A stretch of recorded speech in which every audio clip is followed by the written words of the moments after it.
Thomas, thanks for doing this. Obviously a tough night. Just what happened on that last at bat, and just how frustrating is it that for whatever reason you don't get a lot of help from your run support? I wouldn't say it's necessarily on the hitters. That you got to tip your cap. That's a really good team across the field. For them to show up and play the way they did, and probably the most hostile environment they've ever played in.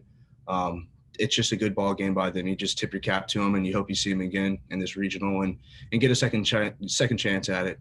The last batter, it was just you look back on it, and you don't really regret it. Yeah, you threw a ball, but it's late in the game. You just got to dig deep, and we just missed it by an inch. So you learn from it, you move on, and you do better next time. Ben Portnoy. Thomas, that was one of the better and longer starts we've seen from you in a little bit. Just what was kind of clicking for you, and what do you feel like you were doing to be able to kind of grind through it and stick as long as you did? Yeah, with Kerry going out yesterday and having to get in the bullpen pretty early, I felt like I wanted to try and go deep in this game to kind of help out with the bullpen, kind of the load they have to take. And so I was just really determined today to come out and just really try and pound the zone. I knew they were a really good offense, but I know I'm a really good pitcher. So I just felt like if I competed in the zone, they'd probably get themselves out a good bit of the times. And they did. You take away one pitch. That was a good pitch, and that kid hit it to left field. It was a home run. So tip your cap to him, but it is what it is. Michael and Anna.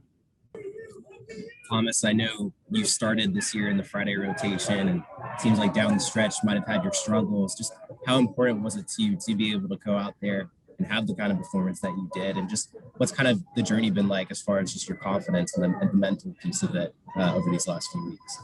Yeah, baseball is I think we all know it can be 90% mental and 10% physical. So always trying to keep confidence up. The coaches, they've shown a lot of belief in me and sticking with me throughout the year. And so working with Coach Meade week in and week out, I feel like I've been getting better. And so your confidence grows as things go on. We didn't win tonight, but I feel my confidence went up even higher. That's definitely probably one of the better outings I had, even though it didn't show up maybe in the win category. But I felt like I pitched good. It was just a good ball game. It just kind of the way it goes sometimes. That's just baseball for you.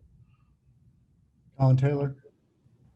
Yeah, Thomas, it seemed like you were more efficient tonight. Just how beneficial was these last, week off for you, and what did you kind of change maybe in your approach and how you sequence stuff to try to get a little bit quicker outs?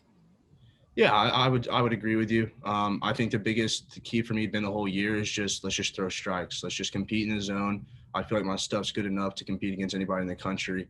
And so shortening things up, just not getting too long with your stride on the backside, with your land foot and stuff like that, and just being short, compact, powerful as possible was kind of, a mental key you could think about. But just competing in the strike zone, I think that's the biggest thing in baseball. Free passes are what kill you. And so that kind of been the story of my past few games. And so that's just been my biggest thing the rest of the year is I don't care if I give up 10 hits, let's just give no walks. And so we had a few tonight, but it is what it is. Last question goes to John Whittle. It seemed like the fastball tonight was by far your best pitch. Did you feel like you had the breaking ball and the changeup? And, what does that say about you that you could be able to have that kind of performance with mainly the fastball, having to rely on that?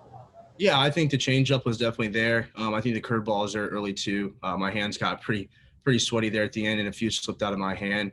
But I felt like I didn't necessarily need it in leverage counts. I felt like my fastball and changeup were playing well off each other. So I could have thrown a few more curveballs, but I really felt like there was no point to try and take the risk of maybe wasting a pitch or something like that. Just stick with what's working and go from there. So that was kind of my whole thought process. All right, thank you, Thomas.